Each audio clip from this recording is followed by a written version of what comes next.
नमस्कार दोस्तों, स्वागत है आपका पुनः एक नए लव स्टोरी में। तो चलिए दोस्तों, शुरुआत करते हैं आज की इस प्रणय कथा में और फिर जानते हैं कि आगे मैंने क्या क्या किया।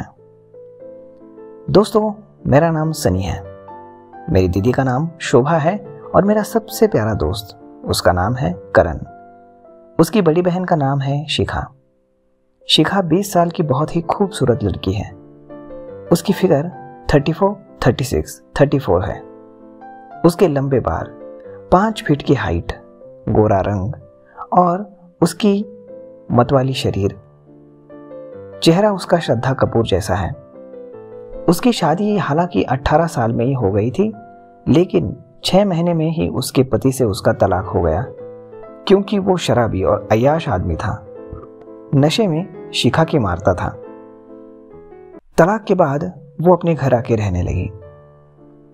इधर कुछ दिनों पहले करण को मालूम पड़ा कि उसकी दीदी का संबंध कॉलेज के एक बदनाम लड़के अमित के साथ हो गया था।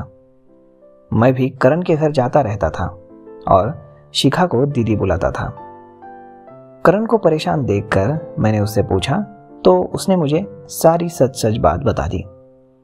मैंने भी उससे कहा कि वो अपनी दीदी को समझाए कि अमित अच्छा लड़का नहीं है, वो कई लड़कियों की जिंदगी तबाह कर चुका है। करण ने कहा, मैं कई बार दीदी को समझा चुका हूं कि वो किसी की बात सुनने को तैयार ही नहीं। ऐसा करो, एक दिन तुम आओ और दीदी से बात करो। मैंने कहा ठीक है, जल्दी ही मैं आ जाऊंगा। अमित का एक खास दोस्त है जो मेरा भी दोस्त है, जिसका नाम है रवि। मैं उसके रूम पे गया और अमित के बारे में पूछा। रवि ने कहा, देख यार, अमित बहुत ही घटिया लड़का है। वो लड़कियों को अपने जाल में फंसाता है और फिर उनकी नंगी वीडियो बना के उनको ब्लैकमेल करता है। उसने शहर के बाहर एक रूम किराए पे ले रखा है, जहां वो लड़कियों को फुसला कर लेके जाता है। मैं उस रूम का पता जानता हूं, तो फिर मैंने उससे वो रूम का पता ले लिया। फिर मैंने मालूम किया कि अमित कॉलेज में है क्या। मुझे मालूम चल गया कि अमित कॉलेज में ही है।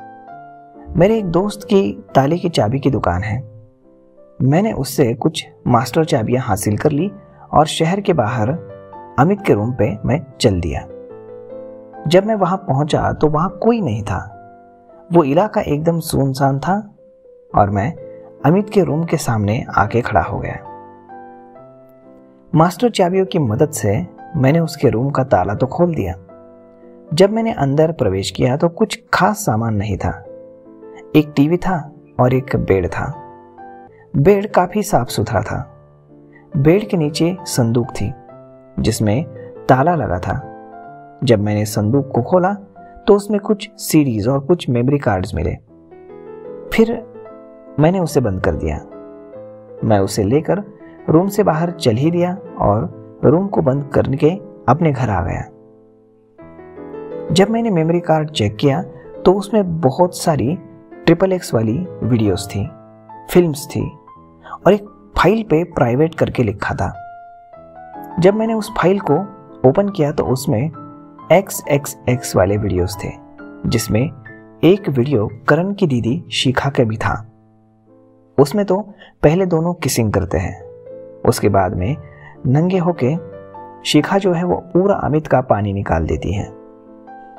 तब्बल 10 मिनट का वीडियो था। दूसरे दिन मुझे मालूम चल गया था कि करण और उसकी मां बाहर जाने वाले थे। घर पर शिखा अकेली ही थी। शिखा की फिल्म और जवानी देखकर मेरी नीयत तो अब खराब हो ही गई थी। मैं करण के घर पहुंचा तो शिखा दीदी ने गेट खोल दिया। हाय सनी, उसने मुझे कहा। मैंने कहा, हाय दीदी, करण कहाँ है? तो फिर दीदी ने कहा, तुम लेट हो गए। सनी वो अभी कुछ देर पहले ही माँ के साथ चला गया। अब वो रात से पहले नहीं आने वाले। मैंने कहा, ओह शिट। तब दीदी ने कहा, क्या हुआ सनी, कोई काम था क्या? तो मैंने कहा, हाँ दीदी, उसके कंप्यूटर में मेरे नोट्स पड़े हुए थे, वो लेने थे। तब दीदी ने कहा, कोई बात नहीं सनी, तुम अंदर जाओ और नोट्स को कॉपी कर लो। मैं अंदर चला गया और दीदी भी अंदर आ गई। दीदी ने कहा, तुम कुछ लोगे, चाय कॉफी? तो फिर मैंने कहा, नहीं दीदी थैंक्स, मैं अभी घर से नाश्ता करके ही आया हूं। तो फिर दीदी ने कहा, ठीक है, तुम जाओ करण के रूम में, मैं जरा घर का काम करके आती हूं।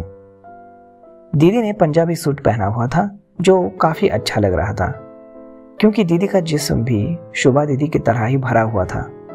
वो बिल्कुल भी मोटी नहीं थी, लेकिन पूरी तरह स्लिम भी नहीं थी। उसके बूब्स एकदम ही अच्छे थे, टाइट, मस्त थे, जैसे कोई 20-22 साल की पंजाबी लड़की होती है ना, एकदम गोरी चिट्टी और भरे हुए जिस्म की मालकिन। साला दिल कर रहा था कि यही उसको नीचे कर दूं। मैं चुपचाप करण के रूम में चला गया और दीदी अपना काम करने लगी। मैंने सोचा अब दीदी से बातचीत शुरू कर लेनी चाहिए। तभी मुझे एक आइडिया आया। फिर मैं 10 मिनट बाद बाहर आ गया और अपने मोबाइल को देखकर जोर जोर से हंसने लगा। इतना जोर से हंसा कि किचन में दीदी को मेरी आवाज सुनाई जाए। और ऐसा ही हुआ। दीदी को मेरी आवाज सुन गई और वो बाहर आ गई। दीदी ने कहा, अरे इतना खुश क्यों हो रहे हो? कोई जोक वाला मैसेज आया है क्या मोबाइल पे?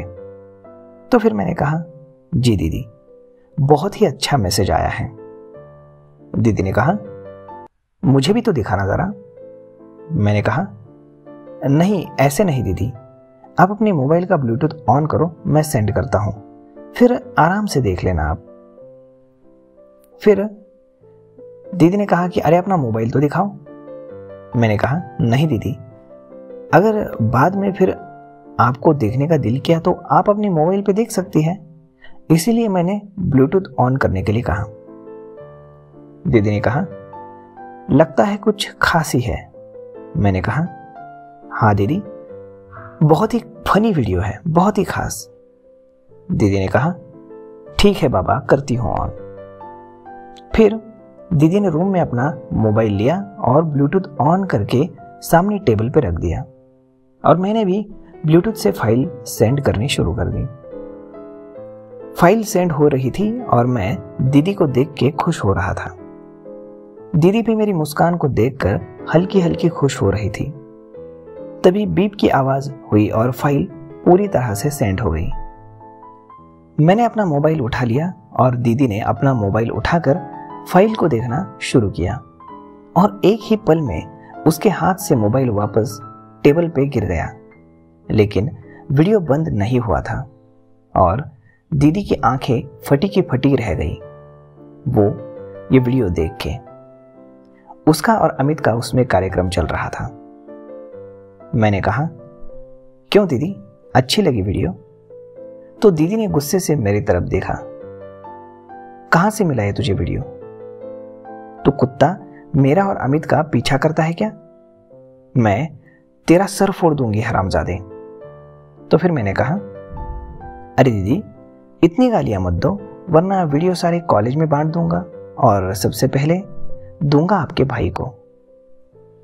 मेरी बातें सुनकर उसका गुस्सा थोड़ा शांत हुआ। सनी, प्लीज ऐसा मत करना, मेरी जिंदगी बर्बाद हो जाएगी। प्लीज सनी, ये वीडियो तुम कहीं मत भेजना। ये वीडियो तुमको कहां से मिला? क्या तुम उस टाइम वहीं पे थे? तो फिर मैंने कहा, इन बातों का कोई मतलब नहीं है दीदी। वीडियो कहां से मिला, कैसे मिला, बस मिल गया। दीदी ने कहा, देखो सनी, मैं करण की बहन हूं तो तुम्हारी भी बहन ही हुई ना। क्या तुम अपनी बहन को ऐसे बदनाम करते कभी?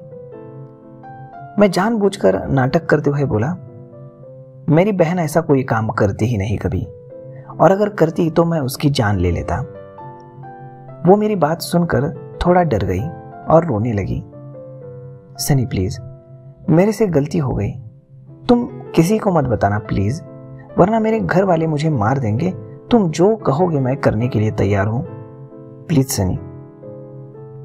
तो फिर मैंने सोचा, क्यों ना इसका फायदा उठाया जाए। वैसे भी तो साली थी एकदम मस्त माल। मेरी जगह कोई और होता तो ऐसा मौका हाथ से जाने नहीं देता। और खासकर जब ऐसी खूबसूरत बला सामने हो तो बिल्कुल नहीं। मैंने कहा, ठीक है दीदी, मैं किसी को कुछ नहीं बताऊंगा, लेकिन बदले में आपको मेरा एक काम करना पड़ेगा। दीदी ने कहा, सनी, मैं कुछ भी करने के लिए तैयार हूं। प्लीज तुम ये वीडियो मुझे दे दो और अपनी मोबाइल से डिलीट कर दो, हमेशा हमेशा के लिए। मैंने कहा, ठीक है दीदी, मैं इस वीडियो का मास्टरपीस आपको दे देता हूं और अपनी मोबाइल से भी हमेशा हमेशा के लिए डिलीट कर देता हूं, लेकिन बदले में आपको वही करना होगा जो आपने अमित के साथ इस वीडियो में किया था। दीदी गुस्से में बोली, तेरी हिम्मत कैसे हुई सनी ये सब बकवास करने की? तो फिर मैंने कहा, अरे दीदी गुस्सा मत करो, देखो मेरी हिम्मत, जो ये वीडियो ला के मैं आपको दे रहा हूं। चाहता तो पहले मैं आपकी माँ और भाई के पास जाता, ताकि लोग आपका ऐसा हाल करते कि दोबारा आप ऐसी गलती नहीं करती। वो फिर से सर को झुकाकर चुपचाप बैठ गई। मैंने बोला, बोलो दीदी, क्या बोलती हो? आप करना चाहेंगी या फिर मैं वीडियो दे दूं? फिर दीदी ने कहा, सनी मैं तेरी बहन जैसी हूं, तू मेरे साथ ऐसा खेल खेलेगा? मैंने सोचा कि अब इसको क्या बताऊं कि मैं तो अपनी बहन को भी बहुत बारी कर चुका हूं, तो ये फालतू की बकवास ना कर। वो चुप रही कुछ देर, तो फिर मैंने कहा, दीदी जल्दी बोलो वरना मैं चलता हूं, कॉलेज और सबको ये वीडियो दिखाना भी जरूरी है। फिर मैंने कहा, कोई बात नहीं, फिर आ जाइए। तो फिर दीदी तैयार हो गई और फिर उसने ही मेरी पैंट उतार दी। पैंट उतार देने के बाद उसकी आंखें तो फटी की फटी रह गई। उसने कहा, यह तो अमित से भी बहुत ज्यादा बड़ा है। मैंने कहा, मैं ऐसा ही हूं। तो फिर चलिए। तो फिर हम उसके बेडरूम में चले गए और उसके बाद मैंने उसको जी भर के टॉर्चर किया। फिर हमने 2 बार कार्यक्रम किया और उसके बाद मैं उसकी बाहों में थोड़ी देर के लिए सो गया। तो दोस्तों, ऐसे ये दीदी मुझे मिली थी और उसका मैंने फायदा उठाया। आई होप आपको इस वीडियो में बहुत ज़्यादा मज़ा आया होगा। तो फिर दोस्तों, मिलते हैं अगले नए वीडियो में, तब तक के लिए धन्यवाद।